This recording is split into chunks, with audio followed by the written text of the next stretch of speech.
In today's video, we're going to be discussing hat-trick hero Dominic Solanke and whether or not he's worth bringing into your side.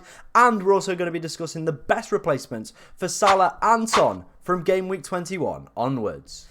And starting off the video, of course, we have to talk about Dominic Solanke. A hat-trick for him against Nottingham Forest. I have him in my team, and after the disappointment of his points being taken away last week, obviously the circumstances for that were unfortunate, but thankfully Tom Lockyer is now okay. But obviously, the points being taken away, they weren't great. But he has fully redeemed himself with a hat-trick this week. Absolutely immense from him. And as you can see, over the past 5 game weeks has been absolutely smashing it. 5 goals, 32 points scored.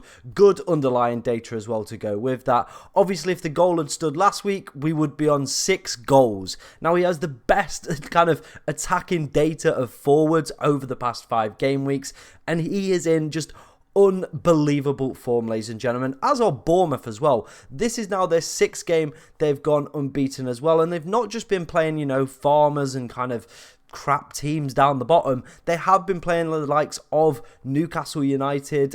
Who was the other one that they got a draw against? Arsenal as well. So there's been some definite, you know, kind of difficult fixtures in there. It's not been an easy run for Bournemouth, but it seems like Iriola has kind of found his blend of the right players, the right combination, and the right system that is getting the best out of these players. And Dominic Solanke, is the best beneficiary of this. He is absolutely killing it at the moment. But the big discussion point, I think, for this game week is whether or not you look at the points and you decide to potentially chase them, bring him in for the Fulham game, which, you know, they've kind of taken a little bit of a dip in form. You could very easily see Dominic Solanke scoring in that one. But then the next 2 fixtures are a little bit difficult. Tottenham and Liverpool, 2 teams who are doing extremely well this season. So it does weigh into the kind of factor, are we going for form or are we playing for fixtures here? This is the big kind of question we have to ask ourselves if we didn't bring in Dom Solanke. I think for me personally, with Son and Salah off to AFCON,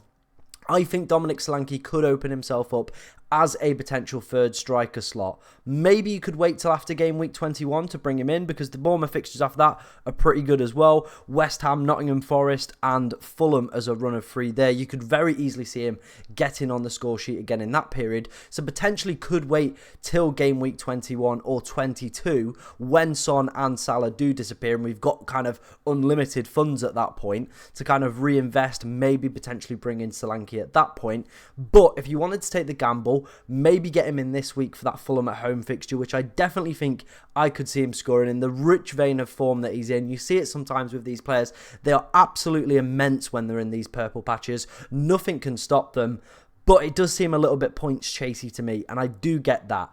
The other big question that a lot of people are going to have, I think, is what do you do if you already own Dominic Solanke? Now, for me personally, the plan was to hold Dom till game week 19, game week 20. At that point, I would then potentially look to bring in Haaland. Obviously, we don't know kind of the situation, what's going off with Haaland, whether or not he's going to be back for 19, whether or not he's going to be back for 20. There's kind of been photos emerging of him on the grass, but not team training yet. So that potentially suggests to me that he still might be out for game week 19 and won't be back for game week 20. But it does offer like a big kind of problem for me and a big headache, because originally the plan was, you know, maybe pick up a few Dom's points along the way with these good fixtures. Then come 19 and 20, I do take him out. But now I'm starting to think, with Salah and Son jetting off, maybe I just go to a 3 striker formation. And this is, I think, what a lot of people might do. Potentially upgrade Archer on my bench back to Haaland. And then, you know, get rid of one of Salah or Son. I'm looking at the Liverpool fixtures. In game week 20, they do play Newcastle. I'd probably keep him for this week. Burnley.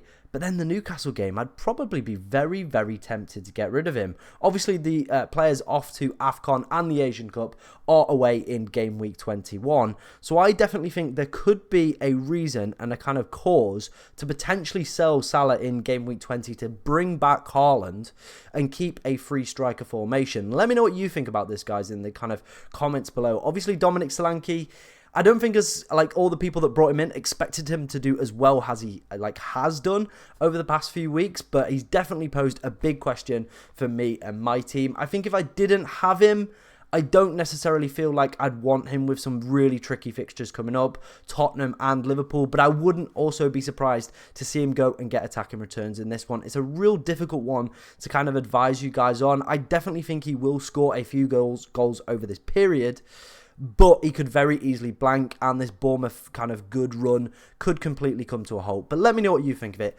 down in the comments section below.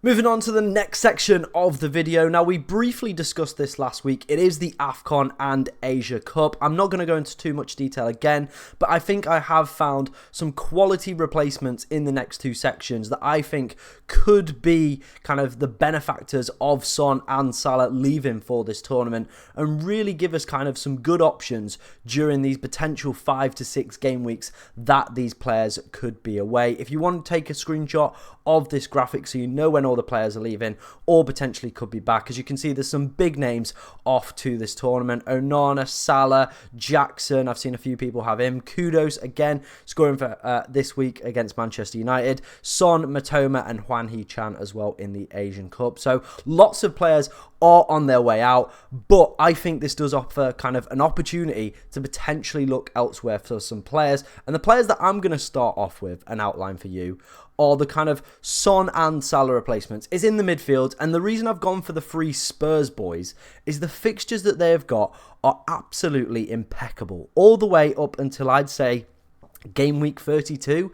They have arguably the best fixture run over that like long time period.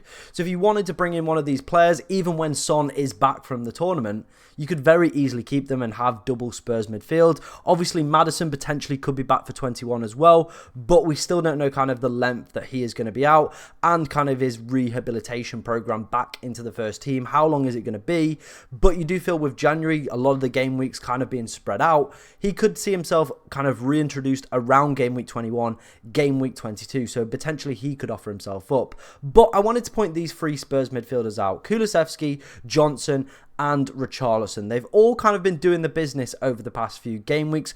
All, as you can see, have been picking up different kind of key attributes and key kind of data metrics in different points. Obviously, Richarlison leading the way for goal scoring. 4 goals for him, absolutely smashing it in terms of in front of goal. But as you can see, there is a big overachievement in terms of his kind of underlying involvement in terms of data. If you look at his XA as well, it is at 0. I'm not even joking you. If you go look at Richarlison's data for the past 5 game weeks, he's at 0, but his goals are at 1.97, but he has scored 4, so there's a big underachievement. But with Son off to the Asian Cup, does he take penalties? That's again another topic of conversation that, you know, maybe Richarlison offers himself into that frame. Like I said, with these positive fixtures, Brennan Johnson at 5.8 million seems like an absolute steal. It seems like I'm just starting to get the best out of him. 3 assists. Obviously, his data is going to look a little bit skewed as he did have to come off last week in the Nottingham Forest game with a head concussion a little bit early. So obviously, his data is not going to look as good as the rest. But as you can see,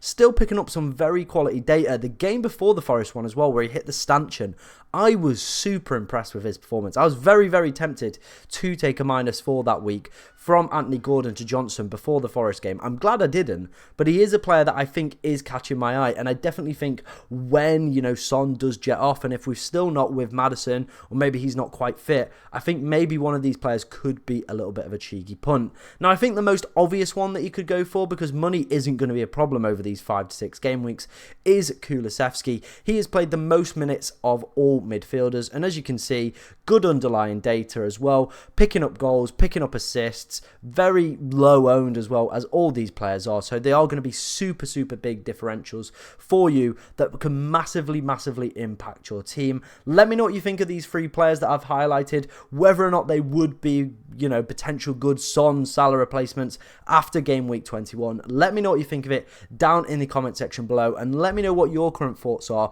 about potentially replacing Salah and Son in game week 21. And finishing up today's video, the final player that I actually wanted to talk about was Jarrod Bowen. I've had him in for a few weeks and I've been mightily impressed what Jarrod has been able to do in my team. He is arguably one of my favourite all-time FPL players. Whenever West Ham have a good fixture run, I want this man in my team. He very, very rarely misses games through injury. He usually plays a lot of the kind of minutes. He's talking easily 80 plus most games as well, and he is just a phenomenal footballer as well. 11 goals for him so far this season, 3 over the past 5 game weeks as well. As you can see, good underlying data, good points scored as well. Absolutely fantastic, and he's only at 22.2% owned, and I think he could be the ideal Son/Salah replacement. Look at that game week 21 fixture. Sheffield United away could be absolutely immense. I think if I was potentially looking to bring in Bowen, probably wouldn't be for game week 19. I think game week 20 would be the one, because after that you're getting Brighton, Sheffield United, Bournemouth, then Manchester United, but like realistically, he scored against them today. I don't classify United as a red fixture on the ticker at the moment. They're a mid-table side who are struggling so far this season. I'd say most of the time they are a green. So I wouldn't even worry about Manchester United. Then it's Arsenal again. Then it's Nottingham Forest. But I think the thing with Bowen, I think you could very easily hold him for long periods of the game, to be honest, because he is a guy who just plays a lot of minutes. Obviously, there's no kind of Europa League until March as well. So over this January-February period, where West Ham do have some arguably amazing fixtures, and with the likes of Salah and Son disappearing off to their respective tournaments, I think Bowen could be a fantastic player to potentially pick up. I wouldn't even put it past him to potentially go and score in game week 19 against Arsenal. I just think if I was tempted to potentially bring him in, it probably wouldn't be this week, to be honest. I think he is more a little bit kind of longer term thinking, and I think that's what we've got to kind of do over these next few weeks. Start to plan out where we're going to kind of replace Salah and Son, and which players we are going to identify to potentially bring in. I think that is how you're going to get ahead in this season's games. A lot of people are kind of going to get to game week 21 in your mini leagues. They're going to get to those weeks and they're just going to go, oh shit, Salah and Son aren't playing. Who do I go for? Who's looking good? Yeah. Oh, right. Yeah, I'll just go him. There'll be no thought process behind this. What you want to do is kind of build up an identity of all the players that are looking good, who you think's got a really good fixture run over those period of games as well. And for me personally, it is Spurs, it is West Ham. And like I said, I think those players that I've identified in the previous section and this section could be absolute gems for you and your team. But let me know what you guys think down in the comment section below. If you've got any questions about your team, what to do this week, leave them down in the comment section below. This is going to be the last video before Christmas as well, so thank you for everyone that's watched the content this year. Massively appreciated by me. We've gone from 700 subs to nearly 2 points. Well, we are 2.7 now, so that's 2,000 subs in a year, which is absolutely immense. Obviously, we're trying to hit 5k. 3k by the end of the year is a big stretch, but if we could do it, it would be absolutely amazing. But thank you very much for watching today, ladies and gentlemen, and have a very Merry Christmas.